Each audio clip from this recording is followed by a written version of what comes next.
한마디의 팁에서가 사라질 때마다 나의 영혼도 함께 사라진다. 사라져가는 언어를 구하기 위해 한글의 비밀을 찾아 나선 소녀가 있었습니다. BTS의 노래를 몰래 듣던 티벳의 철없는 부잣집 딸의 놀라운 변신. 내 고향의 말이 죽어간다면 나도 함께 죽을 것이다. 위기에 처한 티베서를 구하기 위해 목숨을 건 모험을 시작한 도르제 양가모의 믿기 힘든 실화. 지금 시작합니다. 서울대학교 행사장. 그녀의 진심 어린 발표가 울려 퍼져나갑니다. 세종대왕이 백성을 위해 한글을 창제했듯이 티벳 문자도 우리 민족의 영혼을 담기 위해 탄생했습니다. 일제강점기에 주시경 선생님처럼 목숨을 걸고 언어를 지켜낸 한국인들의 투쟁은 오늘날 위기에 처한 티베서의 운명과 너무나 닮아 있습니다. 그 당시 눈물이 떨어지는 순간 펜이 종이 위에서 멈췄습니다. 잉크가 번져 한글 자음과 모음이 희미해졌죠. 하지만 제 가슴 속에는 그 어느 때보다 선명한 무언가가 깨어나고 있었습니다. 안녕하세요. 저는 티벳 라싸에서 온 도르제 양가모입니다. 24살 서울대학교 언어학과 학생이죠. 5년 전만 해도 세종대왕이나 주시경 선생이 누군지도 몰랐던 제가 이제는 그분들의 언어 보존 정신을 이어받아 티벳어 살리기에 앞장서고 있습니다. 모든 것은 한 장의 백지에서 시작됐습니다. 3년 전 서울대학교 한글날 행사 나에게 한글이란이라는 주제의 글짓기 대회에서였죠. 다른 외국인 학생들이 한글의 과학적 우수성을 칭찬하는 동안 저는 완전히 다른 이야기를 써내려갔습니다. 글을 쓰면서 갑자기 눈물이 쏟아졌습니다.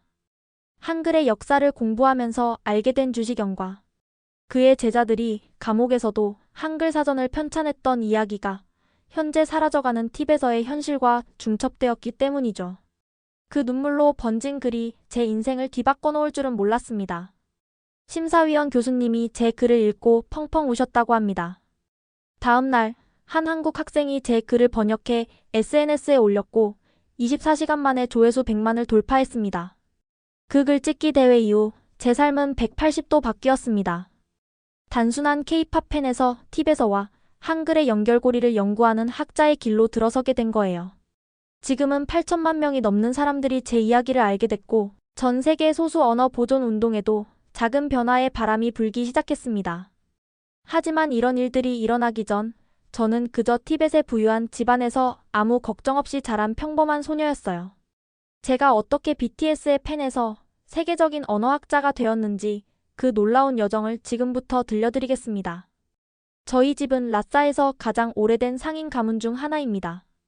아버지는 티벳 전통 약재와 수공예품을 해외로 수출하는 사업을 하셨어요.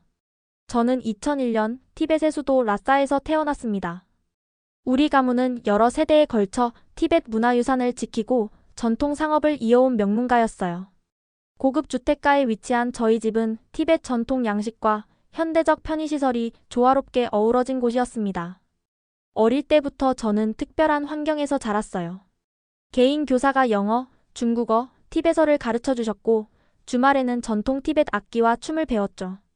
부모님은 교육에 있어서만큼은 어떤 비용도 아끼지 않으셨어요. 10살 무렵 저는 이미 세계 언어를 유창하게 구사할 수 있었고 유럽과 아시아 여러 나라를 여행했습니다.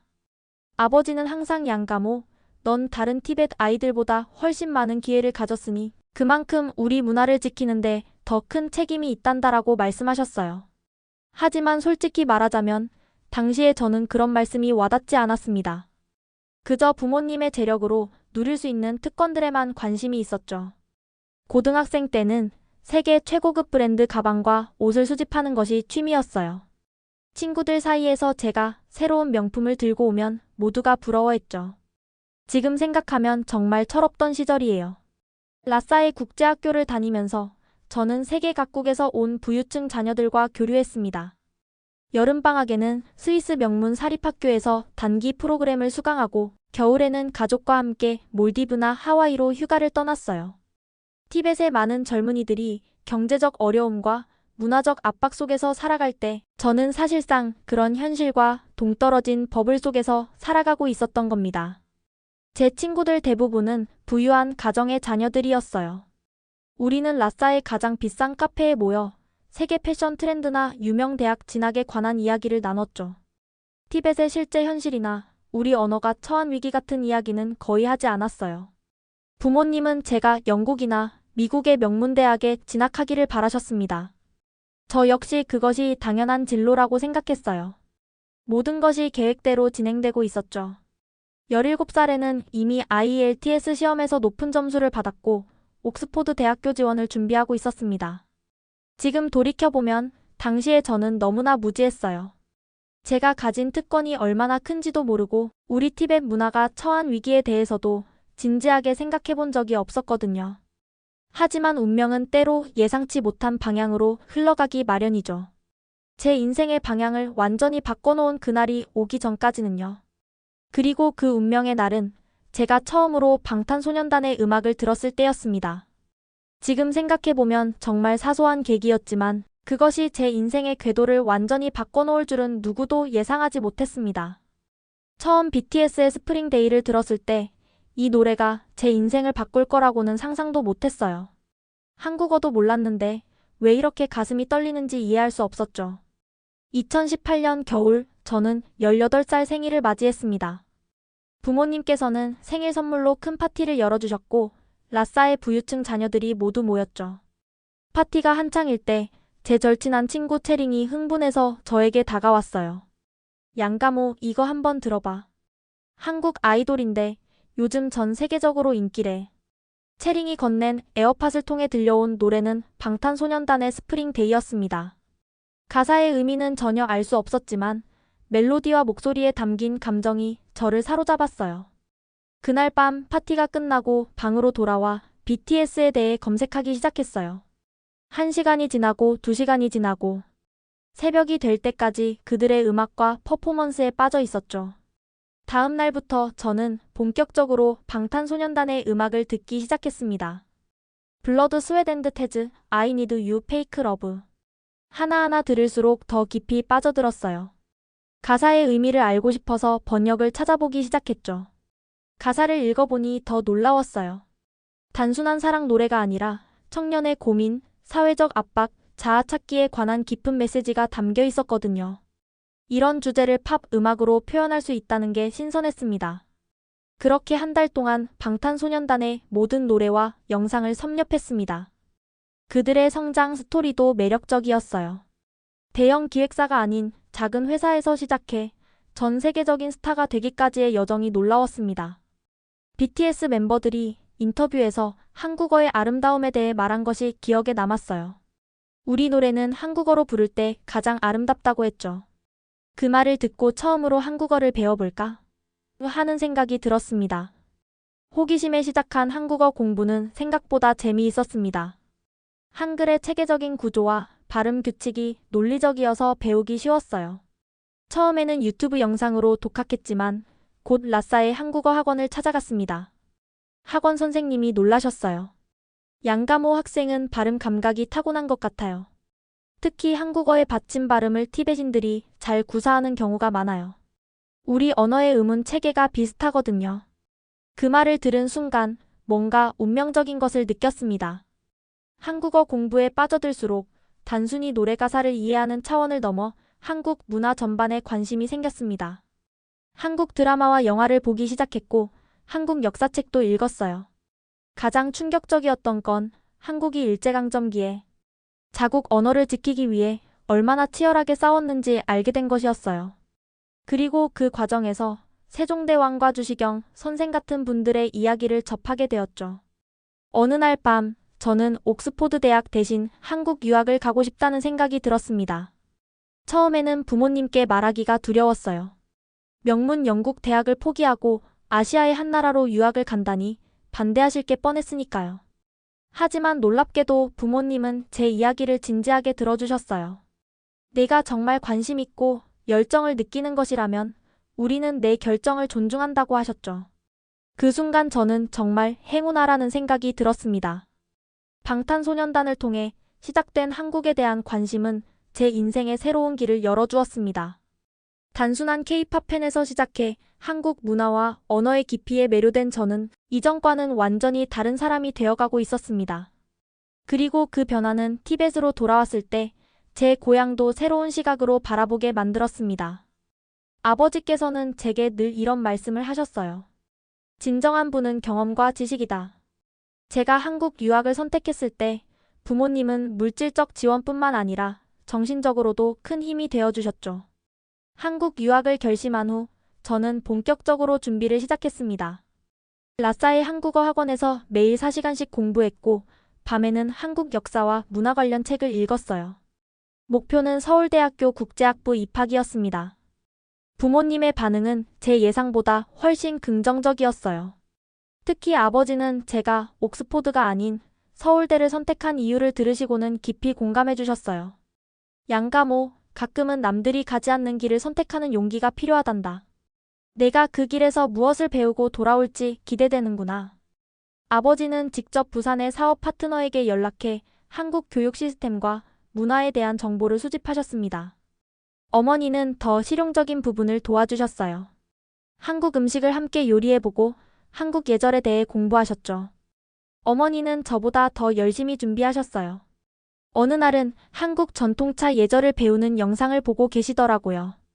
양가모가 한국에서 실수하지 않게 엄마가 먼저 배워야지라고 하셨죠. 준비 과정에서 가장 놀라웠던 건 부모님께서 단순히 제 유학을 지원하는 데 그치지 않고 함께 한국 문화를 이해하려고 노력하셨다는 점입니다. 주말에는 온 가족이 모여 한국 영화를 보기도 했어요. 기생충을 함께 봤을 때 아버지가 깊이 감명받으셨어요. 한국 영화의 사회적 메시지가 이렇게 강력하구나. 양가모, 너는 단순히 케이팝만 보고 한국을 선택한 게 아니었구나라고 말씀하셨죠. 부모님의 전폭적인 지지 아래 저는 더욱 자신감을 갖고 한국 유학을 준비할 수 있었습니다. 당시 제 방은 한국 관련 책과 자료로 가득 찼어요. 벽에는 한글 자음과 모음표가 붙어 있었고 책상에는 한국어 단어장이 늘 펼쳐져 있었습니다. 유학 준비 중 가장 흥미로웠던 발견은 한글과 티벳 문자 사이의 유사점이었어요. 둘 다 표음 문자이고 음절 구조가 비슷하다는 점이 신기했죠. 팁에서도 한글처럼 자음과 모음이 결합하는 방식으로 글자를 만드는데 이런 공통점을 발견했을 때 정말 놀라웠어요. 이 발견은 나중에 제 학문적 관심사로 발전하게 됩니다. 하지만 당시에는 그저 재미있는 사실 정도로만 여겼죠. 부모님께서는 제가 한국에 도착하자마자 불편함 없이 생활할 수 있도록 모든 준비를 해주셨어요. 서울에 아파트를 구해주시고 현지 가이드도 미리 섭외해두셨죠. 하지만 저는 진짜 한국 생활을 경험하고 싶었기에 기숙사에 살고 싶다고 말씀드렸어요. 처음에는 걱정하셨지만 결국 부모님은 제 의견을 존중해 주셨습니다. 우리 가족은 한국 유학을 앞두고 라싸에서 작별 파티를 열었어요. 친척들과 친구들이 모두 모여 제 새로운 여정을 축하해 주었습니다. 그 파티에서 가장 뜻밖의 선물은 외할아버지께서 주신 거였어요. 티벳 전통 문자가 새겨진 오래된 책이었는데 내 뿌리를 잊지 말 거라라는 메시지와 함께 건네주셨죠. 그때는 그 선물의 의미를 완전히 이해하지 못했어요. 하지만 나중에 그 책이 제 인생에서 얼마나 중요한 역할을 하게 될지 몰랐죠. 한국 유학을 떠나기 전 저는 이미 티벳에서 열혈 K-팝 팬으로 알려지기 시작했습니다. 라싸의 친구들 사이에서 한국 전문가라는 별명도 생겼어요. 하지만 그때까지만 해도 제가 앞으로 경험하게 될 변화의 크기를 전혀 예상하지 못했습니다. 제가 한국 유학을 준비하던 그 무렵 티벳 전역에는 저처럼 한국 문화에 빠진 젊은이들이 폭발적으로 늘어나고 있었어요. 처음엔 제 좁은 친구 서클에서만 K-팝을 듣는 줄 알았는데 어느새 라싸 전체가 한류 열풍에 휩싸이고 있었죠. 라싸의 주요 쇼핑몰에는 방탄소년단과 블랙핑크 포스터가 붙은 카페들이 하나둘 생겨났고 티벳 전통시장 한쪽에는 한국 화장품을 파는 작은 부스들이 늘어섰습니다. 심지어 저희 집 근처 전통차 하우스에서도 한국 음악이 흘러나오기 시작했어요. 가장 놀라웠던 건 라싸 K클럽이라는 팬 모임이 결성된 거였어요. 처음에는 겨우 15명 정도로 시작했는데 제가 한국 유학을 떠나기 전에는 회원수가 200명이 넘었죠. 매주 토요일마다 라싸의 작은 커뮤니티 센터에 모여 한국어를 배우고 K-팝 안무를 연습했어요. K클럽은 단순한 팬 모임을 넘어 자연스럽게 문화교류의 장이 되었습니다. 티벳 젊은이들에게 한국은 단순히 멋진 아이돌이 나오는 나라가 아니라 자신들의 정체성과 전통을 지키면서도 세계화에 성공한 롤모델이 되었어요. 중국 내에서 티벳 문화와 언어를 자유롭게 표현하는데 어려움이 있었기에 우리 젊은이들은 한국이 일제강점기 후에도 자신들의 언어와 문화를 지켜낸 역사에 큰 감명을 받았어요. 한류 열풍은 단순한 연예계 팬덤을 넘어 문화적 자긍심의 문제였죠. 특히 인기를 끌었던 건 한국 역사 드라마였습니다. 고구려, 백제, 신라 시대를 다룬 드라마들이 불법 스트리밍 사이트나 VPN을 통해 티벳 젊은이들 사이에서 은밀하게 공유되었어요. 자신들처럼 오랜 역사와 전통을 가진 민족이 근대화 과정에서 어떻게 정체성을 지켜나갔는지에 대한 관심이 컸습니다. 라싸 K클럽의 창립 멤버 중 한 명인 텐지는 이렇게 말했어요. 한국 드라마를 보면서 우리 티베신들도 언젠가 우리만의 문화와 언어로 세계와 소통할 수 있는 날이 올 거라고 믿게 됐어. 많은 티벳 젊은이들이 이런 생각을 공유했죠. 저는 한국 유학을 앞두고 라싸 K클럽에서 한국 문화 특강을 부탁받기도 했습니다. 제 방에 모인 30여 명의 젊은이들 앞에서 한국 예절과 기본 인사말을 가르쳤어요. 그들의 눈빛에서 저와 같은 열정과 호기심을 발견할 수 있었습니다. 그때 한 여학생이 물었어요. 양가모, 한국에 가면 우리 티벳 문화도 알려줄 거지? 그 질문이 제 마음에 깊이 박혔어요. 저는 그저 K-팝을 좋아해서 한국에 가는 줄 알았는데 어느새 제가 티벳과 한국 사이에 작은 문화대사가 되어 있었던 거죠. 티벳의 한류 열풍은 제게 새로운 사명감을 심어주었습니다. 단순히 개인적 관심사를 추구하는 것을 넘어 우리 티벳 젊은이들의 꿈과 희망을 대표하는 역할을 맡게 된 것 같았어요. 한국행 비행기를 기다리며 제 여정이 단순한 유학이 아닌 더 큰 의미를 가질 수도 있겠다는 생각이 들기 시작했습니다. 마침내 그날이 왔어요. 제 손에는 라싸에서 청두, 청두에서 인천으로 가는 비행기 티켓이 들려 있었습니다. 티켓을 바라보는 순간 가슴이 너무 뛰어서 숨을 쉴 수 없을 정도였어요. 출국 전날 저는 밤새 잠들지 못했습니다. 설렘과 두려움이 교차하며 머릿속은 온통 한국에서의 생활을 상상하는 것으로 가득했어요. 방 안의 짐들은 이미 모두 정리되어 있었고 침대 옆에는 한국어 기초회화라는 책이 놓여 있었죠. 가장 걱정됐던 건 언어였어요. 그때까지 제 한국어 실력은 안녕하세요, 감사합니다 정도가 전부였거든요. 유튜브로 배운 발음이 정확한지도 확신할 수 없었죠. 내가 정말 한국에서 살 수 있을까? 하는 불안감이 밀려왔어요. 청두 국제공항에서 인천행 비행기를 기다리며 저는 주변의 한국인 승객들을 흐트러짐 없이 관찰했습니다.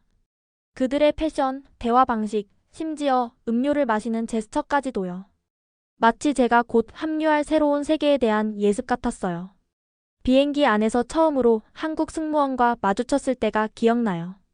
안녕하세요 라고 인사했더니 승무원이 미소 지으며 한국어로 뭔가를 물었어요. 당황한 제 표정을 보고 그녀는 영어로 전환했지만 그 순간 제가 얼마나 많은 것을 배워야 할지 실감했죠.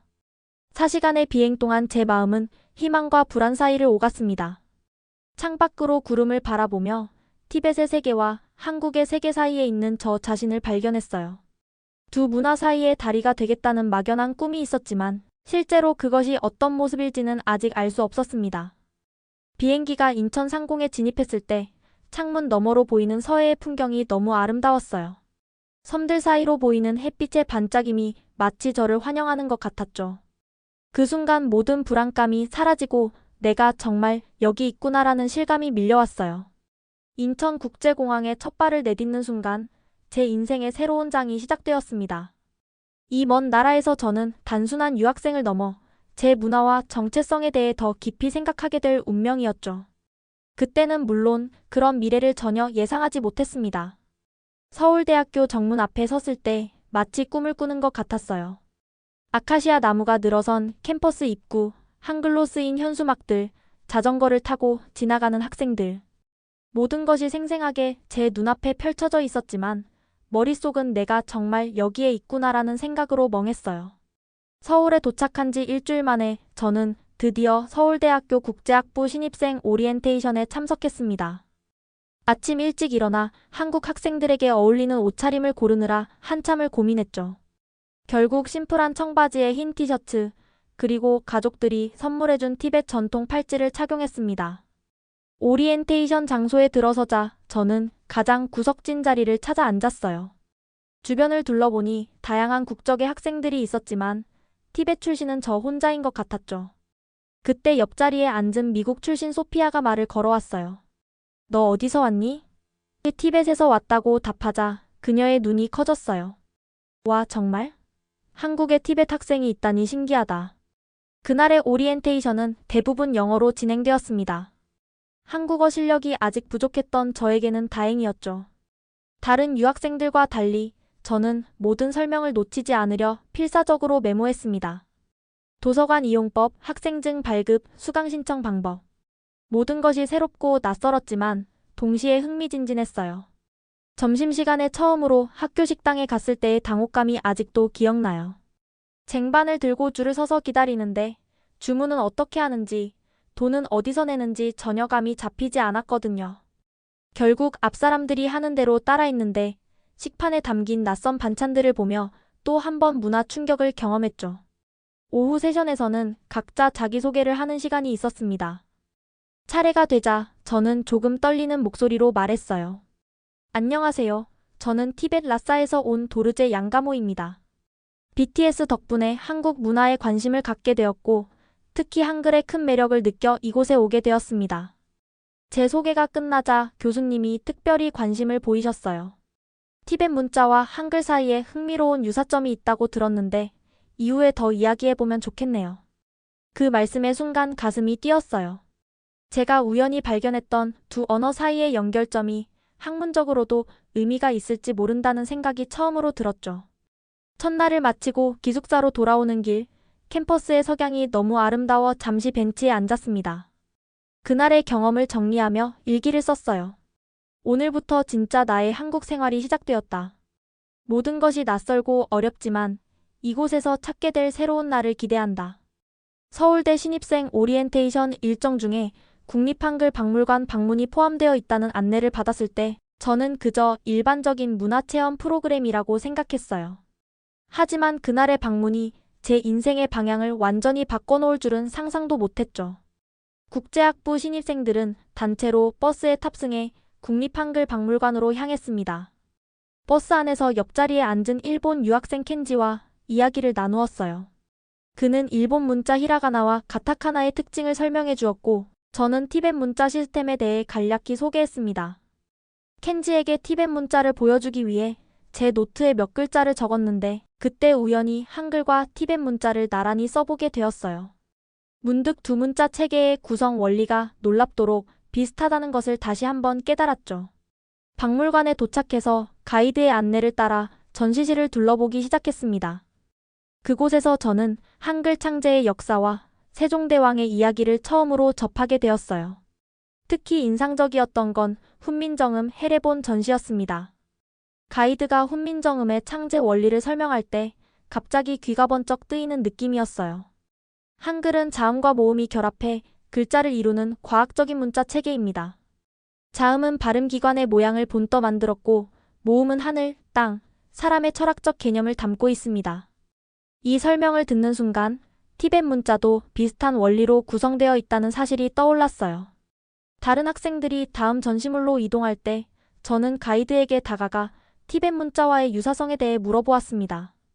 그녀는 전문가는 아니라고 하면서도 아시아 문자 체계의 상호 연관성에 대한 특별 전시가 3층에 있다고 알려주었어요. 3층으로 올라가 아시아 문자의 만남이라는 특별 전시를 보게 되었는데 거기서 티벳 문자가 포함된 패널을 발견했을 때의 감동은 말로 표현할 수 없었어요. 도시락처럼 따라온 학생은 아무도 없었지만 저는 마치 고향의 친구를 만난 것처럼 기뻤죠. 전시에는 한글과 함께 티벳 문자, 산스크리트어, 몽골어, 만주어 등 다양한 아시아 문자들이 소개되어 있었습니다. 특히 주목한 부분은 사라져가는 언어에 관한 코너였어요. 세계 각지에서 소수민족의 언어가 점점 사라지고 있다는 설명과 함께 언어 보존의 중요성을 강조하는 내용이 있었습니다. 그 전시를 보는 순간 갑자기 눈물이 왈칵 쏟아졌어요. 티벳에서도 위험에 처한 언어 중 하나라는 사실이 가슴에 콕 박혔거든요. 소중한 문화유산인 우리 언어가 사라져가고 있다는 현실을 한국이라는 먼 나라에서 한글 박물관에서 마주하게 될 줄은 몰랐습니다. 박물관을 나오면서 저는 처음으로 제 유학 생활에 구체적인 목표가 생겼습니다. 단순히 한국 문화를 배우는 것을 넘어 언어학을 공부하고 팁에서 보존에 기여하고 싶다는 열망이 가슴속에 자리 잡기 시작했어요. 박물관 방문 이후 저는 한글과 그 역사에 완전히 매료되었어요. 공부할 과목을 선택할 때 망설임 없이 한국어학의 이해와 문자학 개론을 신청했습니다. 교수님께 용기 내어 이메일을 보냈죠. 티벳 문자와 한글의 유사점에 관심이 있습니다. 더 깊이 공부하고 싶어요. 첫 수업은 서울대 언어학과 김윤서 교수님의 한국어학의 이해 강의였습니다. 대형 강의실에서 100명이 넘는 학생들과 함께 수업을 들었지만 저는 앞줄에 앉아 한 단어도 놓치지 않으려 노력했어요. 교수님이 한글 수호의 역사에 대해 설명하실 때 저는 처음으로 주시경 선생님에 대해 알게 되었어요. 일제강점기에 자신의 목숨을 걸고 한글을 지키고 연구했던 학자의 이야기를 들으며 마치 전기가 흐르는 듯한 느낌이 들었죠. 주시경 선생님은 일제의 탄압 속에서도 한글 연구를 멈추지 않았습니다. 그는 현대 한글 맞춤법의 기초를 세우고 여러 제자들을 양성했어요. 그의 제자들은 스승의 뜻을 이어받아 한글학회를 설립하고 한글 사전 편찬 사업을 진행했습니다. 가장 충격적이었던 건 조선어학회 사건에 관한 이야기였어요. 한글 사전을 만들던 학자들이 일본 경찰에 체포되어 고문받고 투옥된 역사를 알게 되었죠. 그들은 자신의 언어를 지키기 위해 그런 고통을 감내했다는 사실이 믿기지 않았어요. 수업이 끝난 후 저는 도서관으로 직행했습니다. 주시경 선생님과 한글학회의 역사에 관한 책을 찾아 밤늦게까지 읽었어요. 그들의 이야기는 제게 깊은 울림을 주었습니다. 언어가 단순한 의사소통 도구가 아니라 민족의 정체성과 문화를 담고 있는 소중한 유산이라는 사실을 다시 한번 깨달았어요. 티벳으로 돌아가 비행기에서 생각에 잠겼어요. 우리 티벳에서는 누가 지키고 있을까? 주시경 선생님과 같은 열정으로 티벳 언어를 연구하고 보존하는 학자들이 있을까? 이런 질문들이 머릿속을 맴돌았습니다. 그 주말 저는 국립중앙도서관에 가서 티벳어와 한글의 유사점을 직접 비교 분석해보기 시작했어요. 두 언어 모두 자음과 모음의 결합 방식, 음절 구조, 표기 체계에서 놀라운 공통점을 발견했습니다. 손으로 직접 도표를 그리며 두 언어를 비교하는데 문득 이것이 단순한 호기심을 넘어 진지한 학문적 연구가 될 수 있겠다는 생각이 들었어요. 마치 주시경 선생님이 한글을 연구했던 것처럼 제가 티벳어와 한글의 연결고리를 찾아낼 수 있지 않을까 하는 욕심이 생겼죠. 일기장에 이렇게 적었습니다. 오늘부터 나는 티벳의 작은 주시경이 되기로 결심했다. 우리 언어를 지키고 연구하는 것이 내 사명이 될 것이다. 한국에 와서 3달이 지났을 즈음 저는 도서관에서 거의 살다시피 했어요. 한글과 티벳어의 유사점을 찾는 것이 제 작은 연구 프로젝트가 되었거든요. 놀라운 건 제가 찾아낸 유사점이 단순한 우연을 넘어선다는 확신이 점점 커져갔다는 거예요. 어느 날 저는 국립중앙도서관 언어학자료실에서 아시아 문자 체계의 비교 연구라는 희귀 논문을 발견했습니다. 그 논문에는 한글과 티벳어의 음절 구조를 비교한 짧은 문단이 있었어요. 저는 그 부분을 집중적으로 연구하기 시작했습니다. 두 언어의 가장 놀라운 공통점은 자음과 모음을 결합하는 방식이었어요. 티벳어는 아다시라 부르는 기본 자음의 모음 기호를 추가하는 방식으로 음절을 구성하는데 이것이 한글의 초성 마이너스 중성 결합 방식과 매우 유사했죠. 마치 수천 킬로미터 떨어진 두 민족이 비슷한 언어적 직관을 가졌던 것 같았어요. 더 깊이 연구하면서 발견한 또 다른 유사점은 문자의 철학적 기반이었습니다. 한글이 천하늘, 지땅, 인사람의 철학적 개념을 담고 있듯이 티벳 문자도 불교의 우주관을 반영하고 있었어요. 티벳 문자의 모음 표기 방식 중에서 상단 모음 기호는 하늘을, 하단 모음 기호는 땅을 상징한다는 해석이 있어요. 이것이 한글의 모음 체계와 닮아 있다는 점이 정말 신기했죠. 문법적인 면에서도 유사점을 발견했습니다. 두 언어 모두 SOV 주어 마이너스 목적어 마이너스 동사 어순을 가지고 있으며 조사와 어미가 발달한 교차어의 특성을 공유하고 있었어요. 한국어에서 나는 학교에 갑니다 라고 할 때의 문장 구조가 티벳어에서도 거의 동일하게 적용돼요. 나 마이너스는처럼 주격 조사를 쓰고 학교 마이너스에처럼 장소 조사를 사용하는 방식이 정말 흡사했죠. 이러한 발견들을 정리하면서 저는 문득 두 언어 사이에 역사적 연결고리가 있지 않았을까 하는 의문이 들었습니다. 고대 실크로드를 통해 티벳과 한반도 사이에 문화적 교류가 있었을 가능성에 대해 생각하기 시작했어요. 우연히 알게 된 사실은 고려시대 때 한국의 승려들이 티벳 불교를 배우기 위해 여행했다는 기록이 있다는 거였어요. 혹시 그 과정에서 문자 체계에 관한 지식도 교환되었을까요? 이런 가설을 정리해 김윤서 교수님께 이메일을 보냈습니다. 제 예상보다 훨씬 빨리 답장이 왔어요. 양가모 학생, 당신의 연구 주제가 매우 흥미롭습니다. 다음 주 제 연구실로 한번 방문해 보시겠어요? 함께 이야기를 나누고 싶습니다. 그 이메일을 받은 순간 저는 제 작은 연구가 실제로 학문적 가치가 있을지도 모른다는 희망을 처음으로 품게 되었습니다. 기숙사 방에서 밤늦게까지 팁에서와 한글의 유사점을 정리하는 표를 만들었어요. 그것이 제 인생을 바꾸는 연구의 시작이 될 줄은 상상도 못했죠. RTRYCLAUD can make mistakes. Please double minus check responses. 김윤서 교수님과의 첫 만남은 저에게 큰 전환점이 되었어요. 교수님의 연구실 문을 두드릴 때 심장이 터질 것 같았죠. 티벳 학생이 한국어와 티벳어의 유사성을 주장한다니 어쩌면 웃음거리가 될지도 모른다는 불안감이 있었으니까요. 연구실 안으로 들어서자 벽면 가득 책들이 꽂혀 있었고 교수님은 따뜻한 미소로 저를 맞이해 주셨습니다. 노트북을 열어 준비해온 자료들을 보여드리자 교수님은 진지하게 검토하셨어요. 놀랍게도 교수님은 제 연구에 깊은 관심을 보이셨어요. 이런 비교 연구는 한국에서도 거의 이루어지지 않았어요. 양가모 씨가 두 언어를 모두 알고 있다는 것은 큰 장점이죠. 그 말씀을 듣는 순간 제 작은 호기심이 실제 학문적 가치가 있다는 사실에 가슴이 벅차올랐어요. 교수님은 더 나아가 제게 언어와 문화 수업 시간에 티벳어와 한글의 유사점에 대한 짧은 발표를 해보지 않겠냐고 제안하셨습니다. 두려웠지만 이런 기회를 놓칠 수 없었죠. 발표 준비에 일주일을 꼬박 쏟았어요. 밤새 자료를 정리하고 발음 비교를 위한 오디오 파일까지 준비했죠. 발표 당일 저는 떨리는 마음으로 강단에 섰습니다. 한국어로 발표하는 것이 걱정되었지만 티벳어와 한글에 대한 열정만은 누구에게도 뒤지지 않았어요. 발표를 시작하자 처음에는 교실이 조용했습니다. 티벳어의 기본 구조를 설명하고 한글과의 유사점을 하나씩 보여주기 시작했어요. 자음과 모음의 결합 방식, 발음 체계, 문법적 구조의 유사성까지 차근차근 설명했습니다. 가장 중요한 부분에 이르렀을 때였어요. 제가 준비한 슬라이드에는 무르미르 사명이라는 티벳 고대 비문의 문자와 훈민정음, 헤레본의 문자가 나란히 배치되어 있었죠. 두 문자의 시각적 유사성이 뚜렷하게 드러나는 순간이었어요. 그때 갑자기 감정이 복받쳐 올라왔습니다. 목소리가 떨리기 시작했고 눈물이 볼을 타고 흘러내렸어요. 울음을 참으려 했지만 더 이상 통제할 수 없었습니다. 죄송합니다. 저는 티벳에서 왔고 우리 언어가 사라져가고 있어요. 한글처럼 우리 언어도 보존되길 바랍니다. 교실은 완전한 침묵에 빠졌습니다.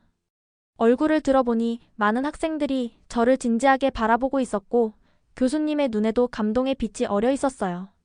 발표가 끝나고 자리로 돌아가는 길에 교수님께서 작게 말씀하셨어요.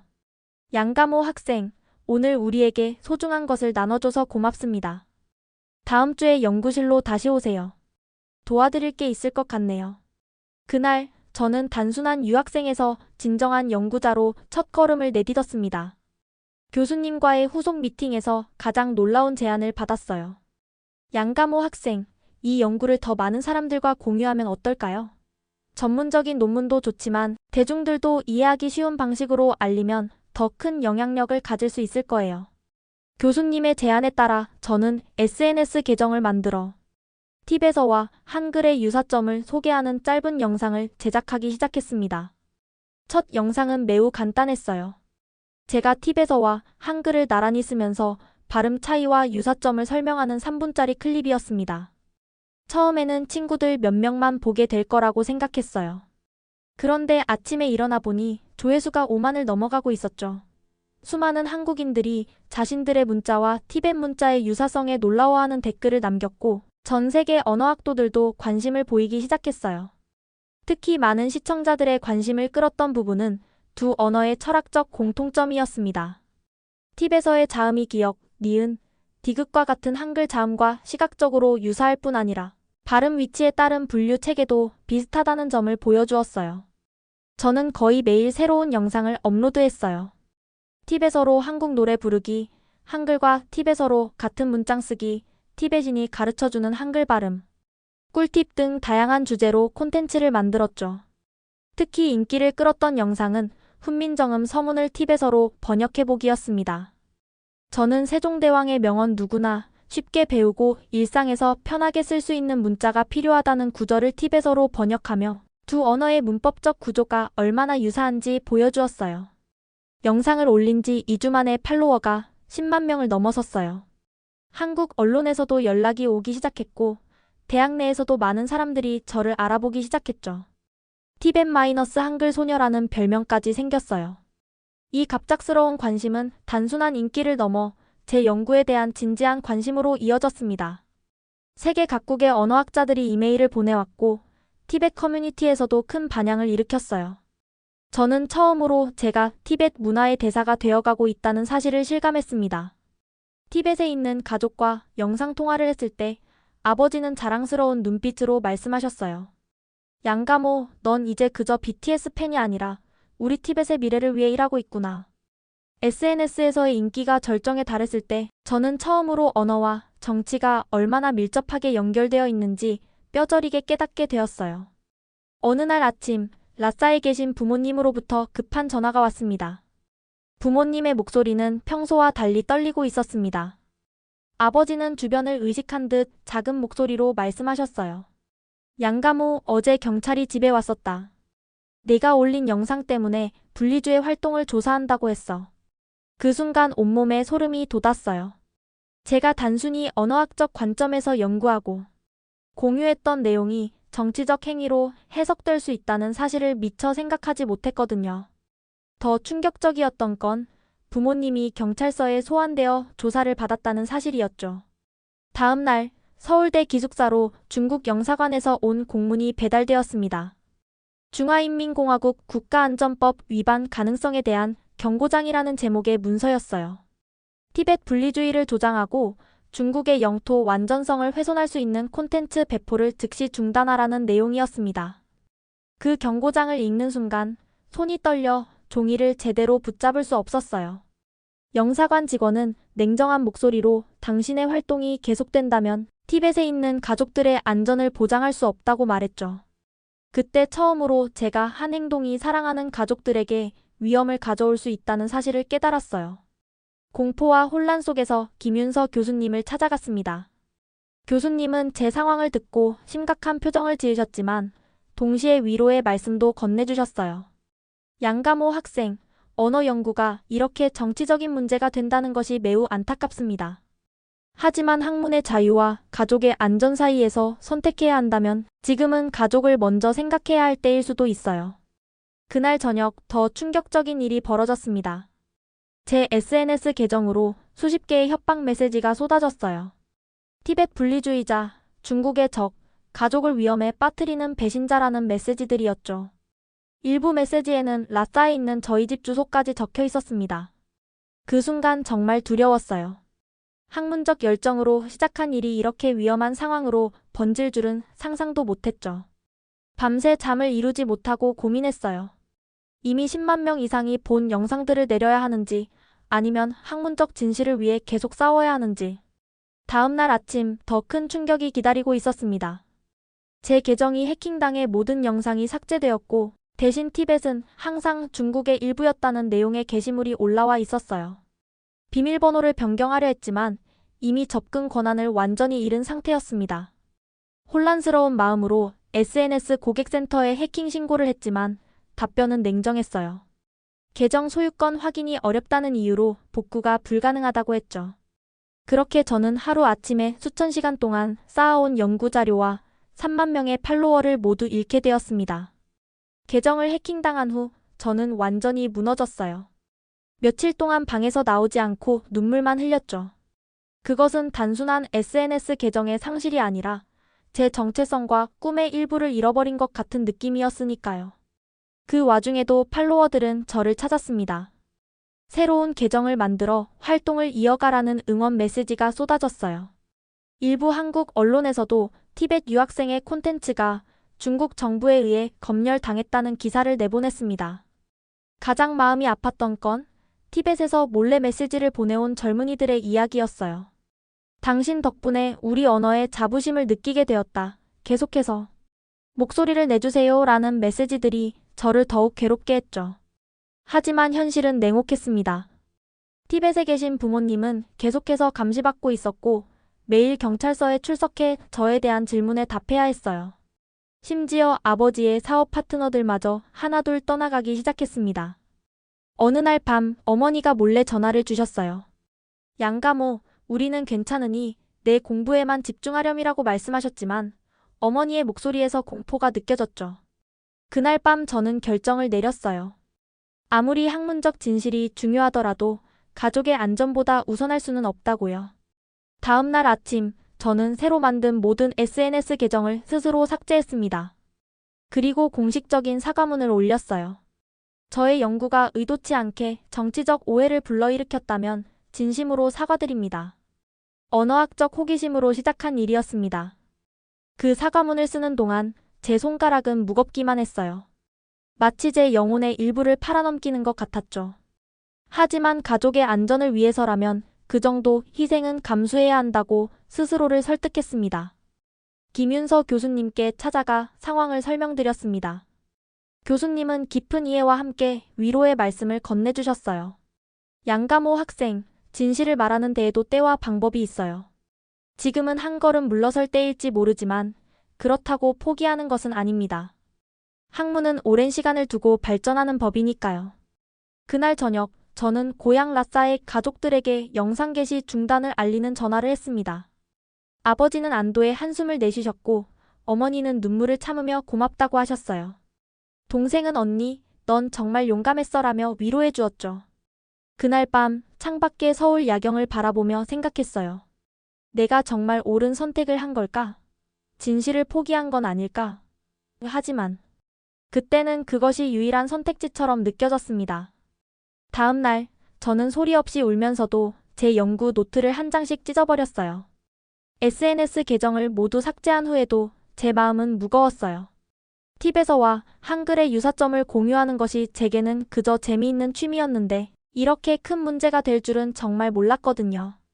한국어문학과 수업을 듣던 중에도 자꾸 생각이 다른 곳으로 흘러갔습니다. 친구들은 위로해주려 했지만 저는 말수가 줄어들었고 웃음도 사라졌어요. 그러던 어느 날 김윤서 교수님이 수업 후에 저를 불러 세우셨습니다. 양가모 학생, 잠시 이야기 좀 할까? 요즘 수업 집중력이 많이 떨어진 것 같구나. 교수님 연구실로 따라갔어요. 그곳에는 제가 좋아하는 차가 따뜻하게 준비되어 있었죠. 솔직히 많이 힘들지? 중국 정부의 압력 때문에 네가 좋아하는 일을 그만둬야 했으니. 제 눈에서 눈물이 흘렀습니다. 그동안 아무에게도 말하지 못했던 감정이 한꺼번에 터져나왔어요. 교수님, 저는 그저 우리 팁에서와 한글이 비슷한 점을 발견하고 신기해서 올린 것뿐이었어요. 정치적인 의도는 전혀 없었는데. 김윤서 교수님은 따뜻한 눈빛으로 말씀하셨어요. 알아, 양가모. 내가 어떤 의도로 그런 콘텐츠를 만들었는지 우리 모두 이해해. 때로는 세상이 우리의 순수한 호기심마저 정치적으로 해석하기도 하는 법이야. 그날 저녁 기숙사로 돌아와 깊은 생각에 잠겼어요. 그런데 갑자기 제 휴대폰이 울렸습니다. 생소한 번호였지만 국제전화 코드를 보니 인도에서 걸려온 전화였어요. 양가모. 어머니의 목소리였습니다. 하지만 평소와 달리 떨리는 목소리였죠. 어머니? 어떻게 인도에서 전화를? 제가 묻기도 전에 어머니가 빠르게 말씀하셨어요. 시간이 없단다. 우리는 지금 다람살라에 있어. 사실 한동안 이 계획을 준비하고 있었단다. 어머니의 말씀에 제 심장이 멎는 듯 했습니다. 다람살라는 티벳 망명 정부가 있는 인도의 도시예요. 아버지와 동생도 함께야. 내가 SNS에서 물러난 후에도 중국 정부는 계속해서 우리를 감시했어. 내 이름이 거론된 모든 영상을 추적하고 우리 가족에게 더 큰 압박을 가하기 시작했단다. 날이 갈수록 상황이 악화되어서 더 이상 미룰 수 없었어. 눈물이 주체할 수 없이 흘러내렸습니다. 가족들이 모든 것을 버리고 망명을 선택했다니. 제가 시작한 일 때문에 그들이 평생 일궈온 모든 것을 잃게 된 것이었죠. 미안해요, 어머니. 저는 흐느끼며 말했어요. 미안해하지 마라. 우리는 오래전부터 이럴 날이 올 거라 예상했단다. 내 영상이 문제가 된 것은 그저 시기의 문제였을 뿐이야. 어머니의 목소리에는 이상하게도 안도감이 묻어 있었어요. 사실 내 아버지는 그동안 비밀리에 재산을 조금씩 이곳으로 옮겨왔단다. 그리고 우리 모두 망명 준비를 해왔어. 이제는 안전해. 더 이상 누군가의 감시나 통제를 받지 않아도 되는 자유가 있어. 저는 말을 잇지 못했어요. 그동안 부모님께서 그런 준비를 하고 계셨다니. 통화가 끝난 후 저는 밤새 울었어요. 가족들이 고향을 떠나 망명자가 되었다는 사실이 가슴 아팠습니다. 다음 날 한국어 동아리 친구들이 저를 둘러싸고 위로해 주었어요. 그들은 제 상황을 알고 있었고 자발적으로 작은 응원 메시지를 모아주었죠. 양가모, 내가 하던 일은 정말 의미 있었어. 우리 모두 내 용기에 감동받았어. 친구들의 응원에 저는 다시 용기를 얻었습니다. 비록 SNS 활동은 중단했지만 제 마음속에는 여전히 티베서와 티벳 문화에 대한 사랑이 남아 있었어요. 그날 저는 주시경 선생님에 대해 깊이 생각했어요. 일제강점기에 목숨을 걸고 우리말을 지키셨던 그분의 용기가 문득 제게 큰 위로가 되었습니다. 언어를 지키는 일이 얼마나 중요한지, 그리고 그 일이 때로는 얼마나 어려울 수 있는지 비로소 이해하게 되었어요. 그러다 어느 날 한국어문학과 도서관에서 혼자 시간을 보내고 있었어요. 그때 우연히 세계에 사라져가는 언어들이라는 책을 발견했죠. 무심코 펼쳐본 그 책에는 충격적인 통계가 있었어요. 책에 따르면 현재 지구상에 약 7,000개의 언어가 있지만 이 중 절반 이상이 이번 세기 안에 사라질 위기에 처해 있다고 했어요. 특히 소수민족의 언어들이 가장 큰 위험에 놓여 있었죠. 그 책을 읽으며 제 마음속에 무언가가 깨어나기 시작했어요. 제가 겪은 일은 단순한 개인적 비극이 아니라 전 세계적으로 일어나고 있는 언어와 문화, 소멸의 한 단면이었던 거예요. 그날 밤 저는 다시 주시경 선생님에 대해 생각했어요. 그분은 일제강점기라는 암울한 시대에도 한글을 지키기 위해 평생을 바치셨죠. 그때 주시경 선생님에게는 한글이 단순한 의사소통 도구가 아니라 민족의 정체성과 영혼을 담은 그릇이었던 거예요. 문득 깨달았어요. 저도 티베린으로서 우리 언어를 지키는 일에 제 삶을 바칠 수 있겠구나. 단순히 SNS에 재미있는 콘텐츠를 올리는 것을 넘어 언어학자가 되어 체계적으로 티베서를 연구하고 보존하는 일을 할 수 있겠다고요.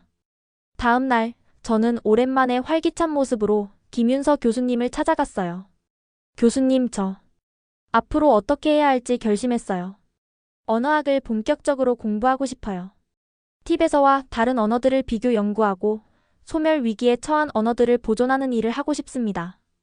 김윤서 교수님은 제 결심을 들으시고 감동하신 듯 했어요. 교수님은 다정하게 미소 지으시며 말씀하셨습니다. 양가모, 그건 정말 훌륭한 결심이구나. 내가 지금 느끼는 이 열정 절대 잃지 마라. 앞으로 내가 가야 할 길이 쉽지 않을 테지만 그 길은 분명 가치 있는 여정이 될 거야. 교수님은 제게 언어학 관련 책들과 함께 대학원 과정에 대한 정보도 주셨어요. 그리고 언어학과의 박지원 교수님을 소개해 주셨죠. 이때부터 제 학업 방향이 완전히 바뀌었어요. 한국어문학을 전공하면서도 언어학 관련 과목들을 최대한 많이 수강했습니다. 티베서와 한글뿐만 아니라 세계 여러 언어의 구조와 역사를 공부하기 시작했죠. 밤늦게까지 도서관에서 공부하는 날이 많아졌어요. 티베서의 역사적 변천 과정, 소수 언어 보존 방법론, 언어학 이론 등을 독학하기 시작했죠. 더 이상 SNS에 콘텐츠를 올리지는 않았지만 그 대신 더 깊고 체계적인 지식을 쌓아가고 있었어요. 놀랍게도 제가 언어학에 빠져들수록 가족에 대한 걱정과 불안은 조금씩 줄어들었어요. 망명한 가족들과 정기적으로 통화하며 그들이 점차 인도에서의 새 삶에 적응해가는 모습을 보았거든요. 아버지는 다람살라에서 작은 사업을 시작하셨고 동생은 티벳 망명학교에 다니고 있었죠. 어머니는 전화로 자주 제게 용기를 주셨어요. 양가모, 내가 우리 티베서를 공부하고 연구하려는 결심을 했다고? 그건 정말 의미 있는 일이야. 우리 티베신들에게 언어는 단순한 말이 아니라 우리의 역사와 정체성이란다. 내가 그것을 지키는 일에 관심을 가져줘서 고맙구나. 이런 가족들의 응원에 저는 더욱 확신을 갖게 되었어요. 그동안의 고통과 상처가 새로운 꿈과 목표로 변화하고 있었던 거죠. 언어학 공부를 시작하면서 점차 깨달았어요. 우리가 사용하는 언어는 단순한 의사소통 도구가 아니라 우리의 생각과 문화를 담는 그릇이라는 것을요. 언어가 사라지면 그 민족의 독특한 세계관과 지혜도 함께 사라집니다. 그래서 언어 보존은 인류 문화 다양성을 지키는 중요한 일이라고요. 그렇게 저는 새로운 꿈을 향해 한 걸음씩 나아가기 시작했습니다. 티베서와 한글의 유사성을 단순히 흥미로운 콘텐츠가 아닌 진지한 학문의 영역으로 발전시키고 싶었어요. 그리고 언젠가는 티베서 보존과 발전에 기여하는 언어학자가 되겠다는 꿈을 품게 되었습니다. 가끔은 중국 정부의 압력으로 SNS 활동을 중단해야 했던 일이 여전히 마음 아프지만 이제는 그것을 다른 방식으로 바라볼 수 있게 되었어요. 그 사건이 없었다면 저는 아마도 지금처럼 언어와 문화 보존의 중요성에 눈을 뜨지 못했을 테니까요. 제 학업이 깊어질수록 티베서 보존에 대한 열정도 더욱 커져갔어요. 단순히 연구하는 것을 넘어 실질적인 행동을 해야 한다는 생각이 강하게 들었습니다. 어느 날 밤 도서관에서 멸종위기 언어의 부활 사례를 공부하다가 깊은 깨달음을 얻었어요. 히브리어가 수천 년 만에 일상어로 부활한 이스라엘의 사례, 마오리어 살리기 운동을 펼친 뉴질랜드 원주민들의 이야기. 이런 사례들은 언어 보존이 불가능한 꿈이 아니라는 희망을 주었죠.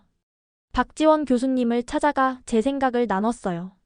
티베서와 한글의 구조적 유사성을 바탕으로 한 새로운 교육 방법론을 개발하고 싶다고요.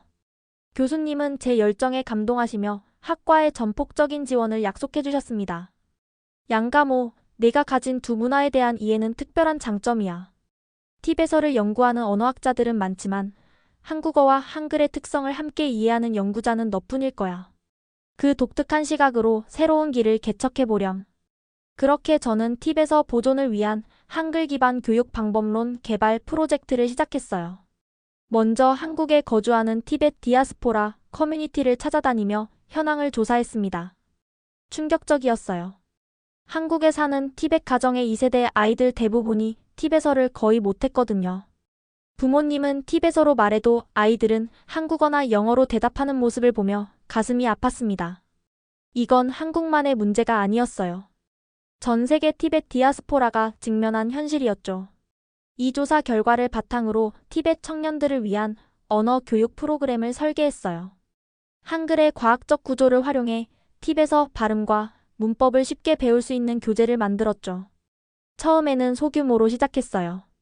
서울 시내 티벳 가정 5곳의 아이들을 모아 주말마다 티베서 수업을 진행했습니다. 한글로 티베서 발음을 표기하고 K-파프 노래를 티베서로 번역해 부르는 등 재미있는 방식으로 수업을 이끌었죠.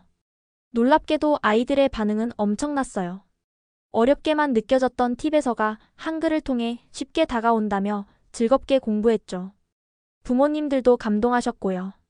잊을 수 없는 순간이 있어요. 10살 티벳 소녀가 처음으로 할머니께 티베서로 사랑해요 라고 말했을 때 할머니가 흐르는 눈물을 닦지도 못하고 그 아이를 끌어안으셨어요. 그때 알았죠. 언어는 단순한 소통 도구가 아니라 세대를 잇는 감정의 달이라는 것을요. 이 성공에 힘입어 온라인 플랫폼을 개발하기 시작했습니다. 전 세계 티벳 디아스포라 청년들이 접근할 수 있는 디지털 교육 콘텐츠를 만드는 일이었죠. 이제 저는 단순한 학생이 아니라 티벳 문화의 독립투사가 되기로 결심했어요. 무기 대신 언어를, 폭력 대신 교육을 도구로 삼은 문화적 독립운동가 말이죠. 비록 정치적으로는 독립이 어려울지 몰라도 우리의 언어와 문화만큼은 반드시 지켜내겠다는 다짐을 했습니다. 저는 인생에서 가장 큰 도전을 결심했어요. 티벳 디아스포라의 중심지인 인도 다람살라를 방문하기로 한 거죠. 한국에서의 작은 성공에 만족할 수 없었어요. 제 연구와 교육 방법론이 정말 의미 있으려면 티벳 문화의 심장부에서 검증받아야 한다고 생각했거든요. 게다가 망명 이후 처음으로 가족들을 직접 만날 수 있는 기회이기도 했습니다. 다람살라로 떠나기 전 박지원 교수님은 제게 소중한 조언을 해주셨어요. 양가모, 네가 배운 것을 나누러 가는 것도 좋지만 더 중요한 건 그곳에서 배우는 것이야. 티벳 원로들의 지혜를 겸손하게 경청하렴. 인도에 도착했을 때의 감정은 말로 표현하기 어려워요. 가족을 품에 안았을 때 우리 모두 말없이 눈물만 흘렸죠. 동생은 어느새 훌쩍 자라 청년이 되어 있었고 부모님의 머리카락에는 하얀 서리가 내려앉아 있었어요. 제가 한국에서 해온 일들을 가족에게 설명했을 때 아버지의 눈빛이 그렇게 자랑스러울 수가 없었어요. 우리 딸이 단순히 유학생이 아니라 티벳의 미래를 위해 싸우는 전사가 되었구나라고 말씀하셨죠. 다람살라에 머물며 티벳 문화원에서 저의 연구를 발표할 기회를 얻었어요. 티벳어 보존을 위한 한글 기반 교육 방법론과 디지털 플랫폼에 대해 설명했죠. 발표장에는 티벳 망명 정부 관계자들과 문화 원로들이 모여 있었습니다. 발표가 끝난 후 백발이 성성한 로브상 스님이 제게 다가오셨어요. 그분은 티벳의 가장 중요한 문헌들을 보존해온 학자셨죠. 젊은이, 내가 한국에서 배운 지식으로 우리 티벳어를 지키려는 노력은 정말 귀하다. 하지만 언어는 단순한 글자가 아니라 영혼의 표현이라는 걸 잊지 말 거라. 그 말씀이 제 마음에 깊이 새겨졌어요. 로브상 스님은 제게 티벳 전통 문헌들을 보여주시며 티벳어의 깊은 영적 의미와 철학적 배경을 가르쳐 주셨습니다. 다람살라에서의 한 달은 제 인생에서 가장 배움이 많은 시간이었어요. 로브상 스님과 다른 문화 원로들로부터 티벳어에 보이지 않는 영혼을 배웠고 제 연구에 그 영혼을 담아야 한다는 것을 깨달았습니다. 한국으로 돌아오기 전 로브상 스님은 제게 오래된 티벳어 문헌 한 권을 선물로 주셨어요. 이것은 우리의 지혜가 담긴 책이다. 내가 고향에서 멀리 떨어져 있어도 이 책을 통해 언제나 티벳의 영혼과 함께할 수 있을 것이다. 다람살라를 떠나며 저는 그곳에서 얻은 지혜와 영감을 한국으로 가져갈 수 있어 행복했어요. 이제 제 연구는 단순한 학문적 호기심을 넘어 진정한 문화적 사명감으로 변모했습니다. 다람살라에서 서울로 돌아온 후 저는 공부에 더욱 열정을 쏟았어요.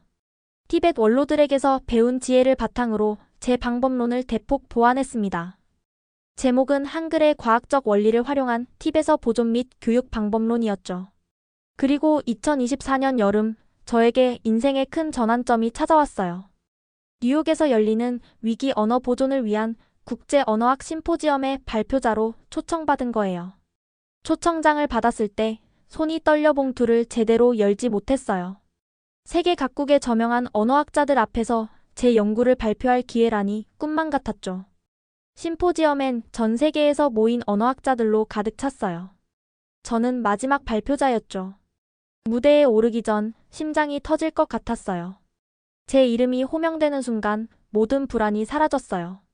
그동안의 여정, 티벳에서의 특권적 삶, 방탄소년단과의 우연한 만남, 한국에서의 유학생활, 중국 당국의 위협, 다람살라에서의 경험. 이 모든 것이 이 순간을 위한 준비였다는 생각이 들었거든요. 무대에 선 저는 먼저 티벳어로 인사를 건넸고 이어서 영어로 발표를 이어갔습니다. 제 연구의 핵심인 한글의 과학적 원리와 티벳어의 유사성, 그리고 이를 활용한 교육 방법론을 차분하게 설명했어요. 특히 청중의 관심을 끈 것은 실제 적용 사례였습니다. 한국에 거주하는 티벳 아이들의 언어 능력이 획기적으로 향상된 전후 비교 영상을 보여드렸어요. 발표 중간에 웬 백발의 노학자가 자리에서 일어나 박수를 치기 시작했어요. 그분은 세계적인 언어학자 마이클 크라우스 교수님이었죠. 언어는 인류의 지적 유산이며 한 언어가 사라질 때마다 우리는 세계를 바라보는 독특한 창을 읽는다는 그분의 명언은 제 연구의 시작점이기도 했어요. 발표가 끝나고 질의응답 시간, 여러 학자들이 다양한 질문을 쏟아냈지만 그 어느 때보다 자신감 있게 대답할 수 있었어요. 이것은 단순한 학술 발표가 아니라 제 인생의 여정과 정체성에 관한 이야기였으니까요. 심포지엄이 끝난 후 여러 국제기관의 대표들이 저에게 협업을 제안했어요. UNESCO 소수 언어 보존 프로젝트 책임자는 제 방법론을 다른 위기 언어들에도 적용해보고 싶다고 하셨죠. 그날 밤 호텔 방으로 돌아와 창밖의 서울 야경을 바라보며 생각했어요. 어쩌면 내가 겪은 모든 시련에는 이유가 있었구나. 그 시련을 통해 내가 해야 할 일, 정말 가치 있는 일을 찾게 되었으니까. 세계 언어학계의 인정을 받은 그날은 티벳 소녀였던 제가 진정한 언어학자로 서게 된 순간이었습니다. 심포지엄 이후 저는 소수민족 언어 보존을 위한 디지털 아카이브 프로젝트의 책임자가 되었어요. UNESCO와 세계 여러 대학의 지원을 받아 티벳어뿐만 아니라 전 세계 위기 언어들을 보존하는 일을 시작했죠. 이제 저는 매년 몇 개월씩 다른 나라를 다니며 소수민족들과 함께 그들의 언어를 기록하고 보존하는 방법을 가르치고 있어요. 한글의 과학적 원리를 바탕으로 한 교육 방법론은 타이완 원주민 언어, 시베리아 소수민족 언어 등 여러 위기 언어 보존에 적용되고 있습니다. 지금 이 순간에도 어딘가에서 언어 하나가 사라지고 있어요. 그 언어와 함께 그 민족만의 독특한 세계관, 지혜, 이야기도 함께 사라지죠. 하지만 동시에 또 다른 곳에서는 젊은 세대가 조상의 언어를 다시 배우며 문화적 뿌리를 찾아가고 있어요. 돌이켜보면 방탄소년단의 음악이 아니었다면 저는 한국을 알지 못했을 거예요. 그리고 한국어와 한글을 배우지 못했다면 티벳어의 소중함도 깨닫지 못했을 거고요. 우연처럼 보이는 사건들이 모여 지금의 저를 만들었습니다. 가끔 서울과 다람살라를 오가는 비행기 안에서 생각해요. 티벳 출신 소녀가 K-팝을 좋아해 한국에 왔다가 티벳어와 한글의 유사성을 발견하고 지금은 세계에 사라져가는 언어들을 지키는 일을 하고 있다니. 인생이란 정말 놀라운 여정이죠. 제 연구실 벽에는 세종대왕 초상화와 달라이 라마 사진이 나란히 걸려 있어요. 두 분 모두 언어가 단순한 소통 도구가 아닌 민족의 정체성과 문화를 담는 그릇임을 이해하셨던 분들이니까요. 우리는 언어를 통해 세상을 인식하고 꿈을 꾸고 사랑을 나눕니다. 언어는 우리의 생각을 담는 그릇이자 영혼의 집이에요.